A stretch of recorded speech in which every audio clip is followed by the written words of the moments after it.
Hi guys, कैसे हैं आप सभी लोग। जय हिंद जय भारत। बहुत दिनों बाद आज मैं वीडियो बना रहा हूँ। देखिए, आज हमारा जो टॉपिक है वीडियो का, वो टॉपिक है स्टेम सेल्स। अब सभी बच्चों के इंटरमीडिएट्स और हाई स्कूल्स के बच्चों के एग्ज़ाम खत्म हो गए, तो मैंने सोचा एक ऐसा टॉपिक लाया जाए जो काफ़ी इंटरेस्टेड हो और सभी के लिए यूज़फुल हो, चाहे वो ग्रेजुएशन ही क्यों ना कर रहे हों या इंटरमीडिएट्स की क्यों ना हो, तो सबके लिए बहुत ही इंटरेस्टेड टॉपिक है। और उसके साथ ही स्टेम सेल्स के बारे में हमें जानना भी चाहिए, क्योंकि स्टेम सेल्स आने वाले टाइम में इसका बहुत ज़्यादा इस समय यूज़ तो हो ही रहा है और आने वाले टाइम में इसमें अभी भी रिसर्च हो रहे हैं, तो इस वजह से इसके बारे में जानना बहुत जरूरी है। तो देखिए, आज हम देखते हैं कि स्टेम सेल्स क्या होते हैं। तो सबसे पहले मैं बता दूं स्टेम सेल्स क्या है। स्टेम सेल्स, तो इसका जो डेफिनेशन हम बता दें सही से क्या होगा। तो stem cells are undifferentiated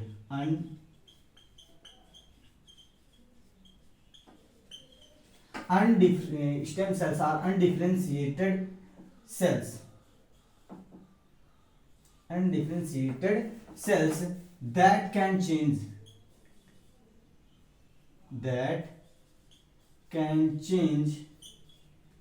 into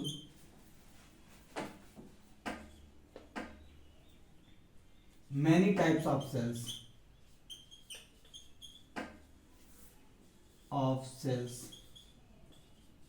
in the body. Various types of cells. Stem cells क्या है भाई? Stem cells are undifferentiated cells that can change into many types of cells in the body. Many क्या, various types of cells in the body. तो कह सकते हैं stem cells, या इसको हिंदी में कहते हैं मूल कोशिकाएं। स्टेम सेल्स वे अनडिफरेंशिएटेड कोशिकाएं हैं जो शरीर की विभिन्न बहुत सारी कोशिकाओं में परिवर्तित हो सकती हैं। जैसे आप समझिए, हमारा जो बॉडी है, हमारी बॉडी में बहुत सारे ऑर्गन पाए जाते हैं। जैसे हमारा हार्ट हो गया, लीवर हो गया, लंग्स हो गया, ये आइज हो गई। जितने भी ऑर्गन्स हैं ये सभी स्पेशल टाइप्स के सेल से मिलकर बनी हुई हैं।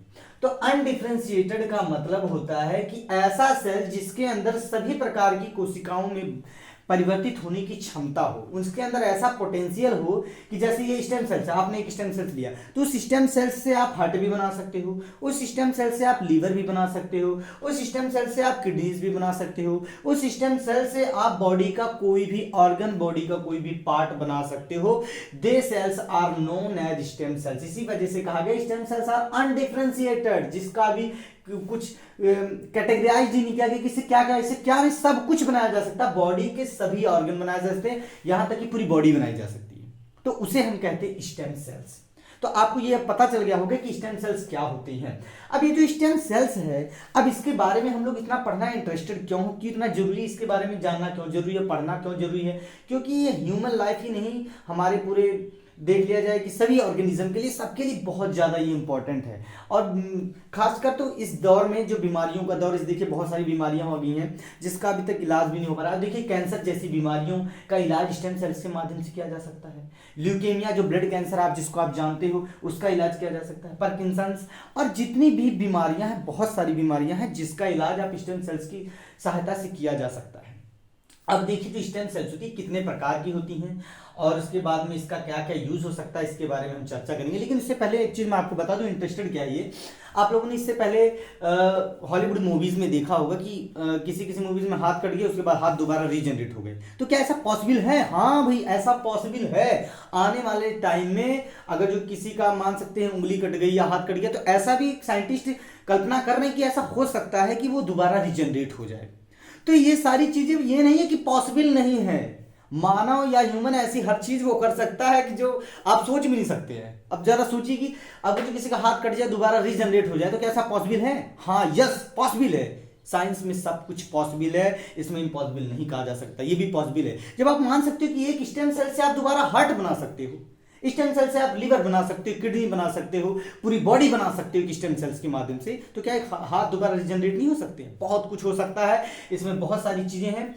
तो इस वजह से स्टेम सेल्स पढ़ना बहुत जरूरी है, इसके बारे में जानकारी होनी बहुत जरूरी है। तो मैंने बता दिया। अब हम बताते हैं जो स्टेम सेल्स है आपको मिलेगा कैसे, या कह सकते हैं कि इसको कैसे कर सकते हैं। तो ये देखिए, स्टेम सेल्स दो प्रकार के होते हैं, टाइप्स ऑफ स्टेम सेल्स।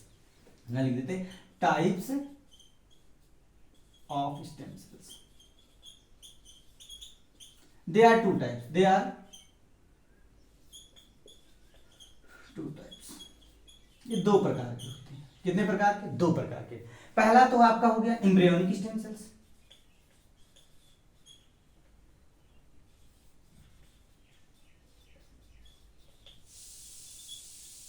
और दूसरा आपका हो गया एडल्ट स्टेम सेल्स।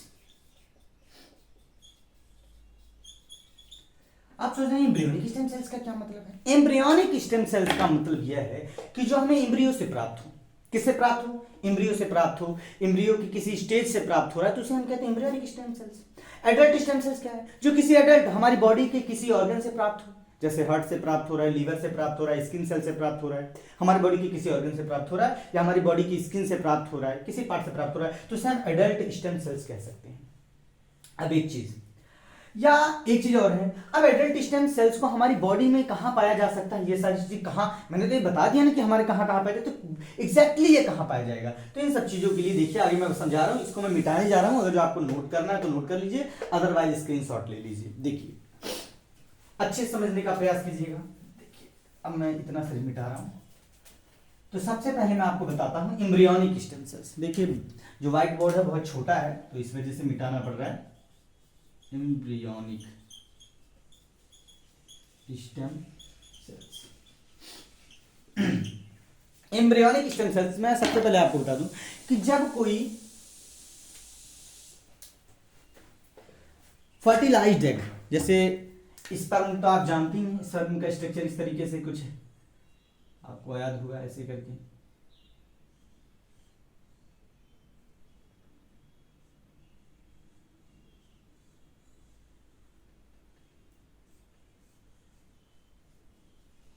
यहाँ पर माइटोकॉन्ड्रिया वगैरह वगैरह रहती हैं। देखिए अगर जो कोई स्पर्म है, ये एग है, इसमें इसका न्यूक्लियस है, ठीक है। अब ये स्पर्म और ये स्पर्म यहाँ लिख देते हैं, स्पर्म ये हो गया एग। ये जब फ्यूज्ड होंगे तो बनेगा जाइगोट, फर्टिलाइजेशन होगा इसमें और बनेगा क्या? फ्यूज होने के बाद जाइगोट बनेगा। क्या बनेगा? जाइगोट बनेगा इसमें, ये भी फ्यूज हो जाएगा इसमें यहाँ पर, ठीक है। इसको अच्छे से ऐसे सिंपल बना देता हूँ मैं, ऐसे ये जाइगोट हो गया, ठीक है। तो स्पर्म और एग आपस में फर्टिलाइज्ड होने के बाद में जो जाइगोट बनाते हैं, तो जाइगोट होने के बाद में पहले दिन में, फिर इसके 24 घंटे के बाद में डिवीजन स्टार्ट हो जाता है। तो जब डिवीजन होता है तो ये अंदर ही इसमें 2 सेल से कन्वर्ट हो जाती है, 2 सेल से फिर 4 सेल बनती हैं, 4 से फिर 8 सेल बनती हैं, 8 से फिर 16 सेल बनती हैं। तो ये जो स्टेजेस होती हैं, तो जैसे 2 cell stage, 4 cell stage, 8 cell stage, 6 cell stage, 32 cell stage, तो ऐसे ही एक स्टेज आती है आपकी, सबसे पहले बताते हैं आपको यहाँ पर,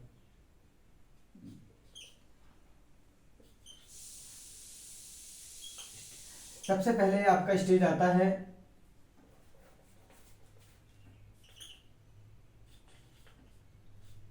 मॉरुला स्टेज, मॉरुला, फिर ब्लास्टुला, फिर गैस्टुला। तो जो मॉरुला स्टेज आती है, जो 16 सेल स्टेज के आसपास होती है, उस स्टेज पर, उसके बाद में जब आपका आ जाता है ब्लास्टुला स्टेज, फिर आपका आ जाता है गैस्टुला स्टेज। तो जो ब्लास्टुला स्टेज होती है, जिसको आप ब्लास्टोसिस्ट कहते हो, तो जब यह जाइगोट ब्लास्टोसिस्ट स्टेज पे पहुंचता है, किस पे? Blastocyst stage. अब इस स्टेज पर अगर मैमल्स में देखा जाए तो इस स्टेज पर पहुंचते पहुंचते नियर अबाउट 50 to 150 सेल्स होते हैं। तो जब आपने देखा होगा ब्लास्टुला देखा होगा या ब्लास्टोसिस्ट देखा होगा, तो उसमें आपने देखा होगा इस तरीके से ऐसे बना रहता है, साइडों में ऐसे ऐसे करके सेल्स रहते हैं, ये देखिए, जिसको आप कहते हो ट्रोफोब्लास्ट। क्या कहते हो आप इसको? ट्रोफोब्लास्ट कहते हो। अब इधर इनर सेल मास रहता है, अंदर की तरफ ऐसे बहुत बड़े बड़े सेल्स, इस तरीके से सेल्स अंदर रहते हैं, इसको कहते हैं इनर सेल मास। देखिए ये है इनर सेल मास। मैं एक बार दोबारा समझाना चाहूंगा। देखिए एम्ब्रियोनिक स्टेम सेल्स क्या हैं कि जब स्पर्म और एग आपस में फर्टिलाइज्ड होकर जाइगोट बनाते हैं, जाइगोट फिर 2 cell stage, 4 cell stage, 8 cell stage, 16 cell stage, 32 cell stage, और उससे बार बार फर्दर डिवाइड होकर ब्लास्टुला स्टेज पर पहुंचता है, ब्लास्टोसिस्ट बनाता है। तो ब्लास्टोसिस्ट लगभग 4 से 5 दिन के रेंज में, 4-5 दिनों में जब ये ब्लास्टोसिस्ट बनाता है, तो ब्लास्टोसिस्ट के दौरान जो इस तरीके की स्ट्रक्चर है इसको कहते हैं ब्लास्टोसिस्ट।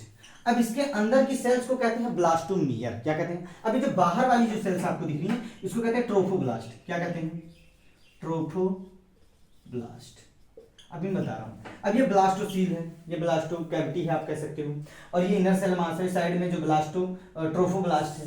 अब जो इनर सेल मास है इसी इनर सेल मास को या ब्लास्टोमियर को ही कहा जाता है स्टेम सेल्स। क्या कहा जाता है? Stem cells. यही स्टेम सेल्स है। अब एक चीज और, ये क्या स्टेम सेल्स नहीं है? ये भी स्टेम सेल्स है। अभी मैं आपको समझाता हूं कि सारे स्टेम सेल्स है। जाइगोट देखा जाए तो जाइगोट भी एक प्रकार का स्टेम सेल्स है। स्टेम सेल्स नहीं है क्योंकि जाइगोट से ही पूरा का पूरा आप देख रहे हो, इन दोनों के फ्यूजन से ही पूरा बॉडी बन जा रही है, पूरे ऑर्गेनिज्म बन जा रहा है, तो इस वजह से ये भी है। लेकिन इसकी पोटेंशियल अलग अलग होती है, तो पोटेंशियल या पोटेंसी के बेस पर ही स्टेम सेल्स को कई भागों में फर्दर डिवाइड किया गया है। उसके बारे में हम चर्चा बाद में करेंगे। पहले आप देखिए क्या होते हैं एम्ब्रियोनिक स्टेम सेल्स। स्पर्म और एग आपस में फर्टिलाइज होकर जाइगोट बनाते हैं। जाइगोट के बाद में 2 cell stage, 4 cell stage, 8 cell stage, 16 cell stage, 32 cell stage, इस तरीके से फर्दर डिवाइड होकर एक स्टेज आती है 4-5 दिनों में, 5 दिनों तक ब्लास्टोसिस्ट या ब्लास्टुला स्टेज जब आती है। तो इस स्टेज में अंदर की तरफ इनर सेल मास और साइडों में ट्रोफोब्लास्ट होते हैं। तो इनर सेल मास जो है यही, इनको अगर जो निकाल दिया जाए एक सेल, तो इस सेल में वो कैपेबिलिटी होती है ये किससे कोई भी ऑर्गन बनाया जा सकता है। ऐसा क्यों? क्योंकि अभी इसमें डिफरेंशिएशन नहीं हुआ है। डिफरेंशिएशन का मतलब हो गया कि अभी इनको मतलब ये जो सेल है इसको कौन सा ऑर्गन बनना है ये डिवाइड कैटेगराइज नहीं किया गया कि इसको, इस सेल को कौन सा ऑर्गन बनना है ये भी इसको पता नहीं है, इस सेल को कौन सा ऑर्गन बनना अभी कोई क्लियर नहीं है। तो ये सेल का जो डिफरेंशिएशन अभी नहीं हुआ है, इस वजह से ये अनडिफरेंशिएटेड सेल्स है। यानी कि अभी ये क्लियर नहीं है कि ये वाला जो सेल है ये क्या बनाएगा, हार्ट बनाएगा, लीवर बनाएगा, किडनी बनाएगा, भाई बॉडी का कौन सा ऑर्गन बनाएगा ये भी कुछ पता नहीं है। तो इसको हम कहेंगे अनडिफरेंशिएटेड सेल। तो यही अनडिफरेंशिएटेड सेल्स अगर जो बाहर निकाल लिया जाए तो इसी इनर सेल मास को, इसी इनर सेल मास वाले सेल्स को या ब्लास्टोमियर्स को ही हम कहते हैं एम्ब्रियोनिक स्टेम सेल्स। तो अब आपको ये क्लियर हो गया होगा कि एम्ब्रियोनिक स्टेम सेल्स क्या होती है। अब एक चीज और, क्या इसको इसी स्टेज पर निकाला जा सकता है? नहीं, इससे पहले भी स्टेजों पे निकाला जा सकता है। उस समय इसकी पोटेंसी कुछ और होगी। इसके बाद वाली स्टेज में नहीं निकाला जा सकता है, निकाला जा सकता है। तो इसके बाद वाले स्टेज में निकाले जाने पर क्या होगा, उसकी पोटेंसी कुछ और होगी। तो पोटेंशियल इसका चेंज होता रहता है, जैसे जैसा टाइमिंग बढ़ेगा उसकी पोटेंसी चेंज होती रहेगी।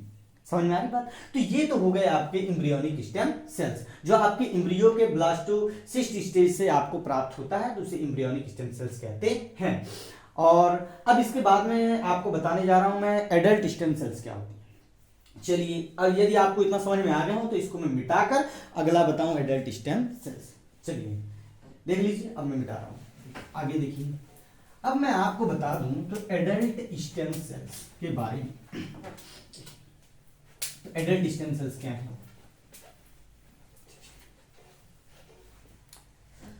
Adult stem sales, ADULT, adult stem sales. Adult stem sales का मतलब है कि हमारे बॉडी में बॉडी के स्किन से, या मान सकते हो कि आप हार्ट से, लीवर से, किडनी से, या किसी स्पेसिफिक स्थान से कहीं से वो सेल्स हमें प्राप्त होती है। तो एडल्ट स्टेम सेल्स भी एक प्रकार की स्टेम सेल्स ही होती हैं। स्टेम सेल्स का मतलब इसमें उतनी पोटेंशियल नहीं होता, उतना पोटेंसी नहीं होता है। अब जो एडल्ट स्टेम सेल्स के मैं एग्जांपल आपको बता दूं तो haematopoietic stem cells, haematopoietic stem cells. अगला हो गया मेसेनकाइमल, पहले इसको देख लो आप, हिमेटोपोएटिक स्टेम सेल्स। अब ये हिमेटोपोएटिक स्टेम सेल्स क्या है? हिमेटोपोएटिक स्टेम सेल्स का मतलब होता है ये प्राप्त कहां से होती हैं? ये प्राप्त होती हैं बोन मैरो से। कहां से प्राप्त होती हैं? बोन मैरो से।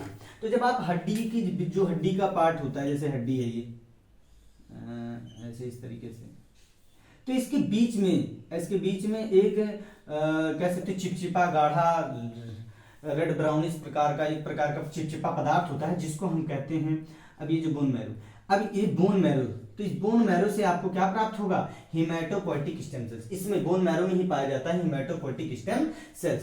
इसको क्या करता है, इसमें से चीरा निकाल लगा के इसमें से सेल्स को, हिमेटोपोएटिक स्टेम सेल्स को निकाला जाता है। इस हिमेटोपोएटिक स्टेम सेल्स के अब कई प्रकार के सेल्स बनते, इसी से ही कई प्रकार के ब्लड सेल्स बनते हैं। अब ब्लड सेल्स में आपके आते हैं रेड ब्लड सेल्स। क्या आते हैं? Red blood cells, red blood cells, white blood cells, white blood cells.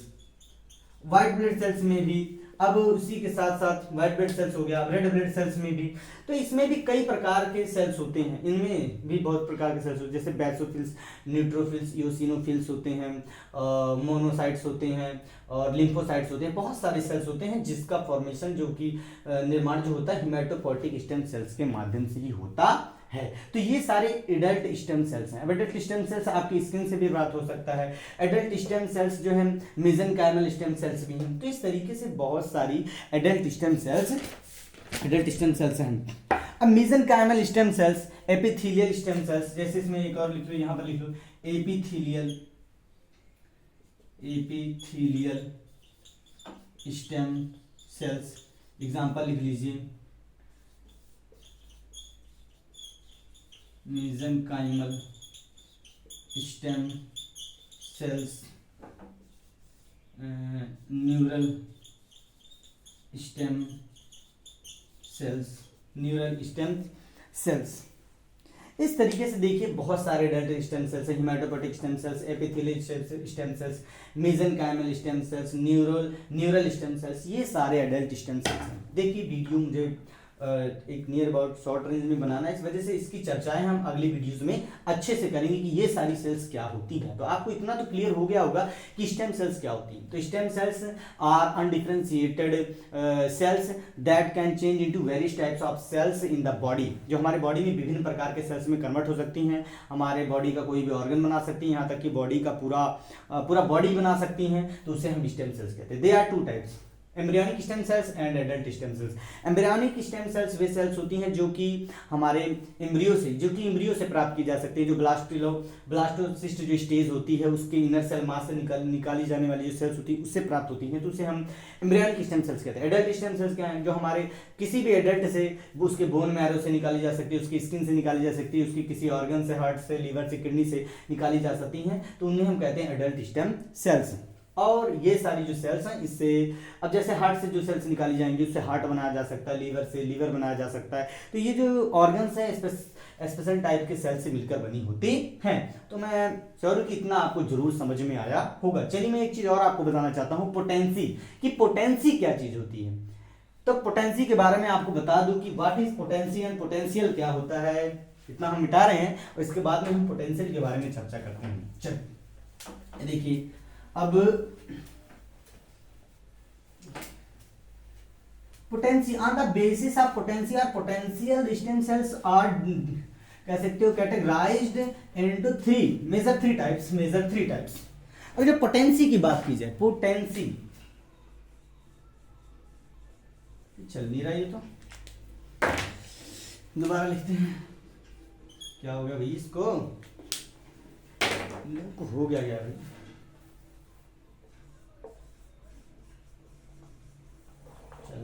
चलिए ठीक है। तो आज का वीडियो हम यहीं तक चलते हैं क्योंकि अब चल भी नहीं है हमारा का। तो जिन लोगों को ये इतनी चीज़ें समझ में आई हैं तो प्लीज़ इस वीडियो को लाइक भी करिएगा, शेयर भी करिएगा, जो भी इस पर नए होंगे वो सब्सक्राइब करना बिल्कुल भी ना भूलें। और इसी के साथ आपको जिस भी टॉपिक पर वीडियोस चाहिए उसके लिए आप जरूर कमेंट किया कीजिए, और मैं इस तरीके से नए नए टॉपिक लाया करूँगा और आपको साइंस में आपका इंटरेस्ट भी बढ़ाता रहूँगा। जय हिंद, जय भारत।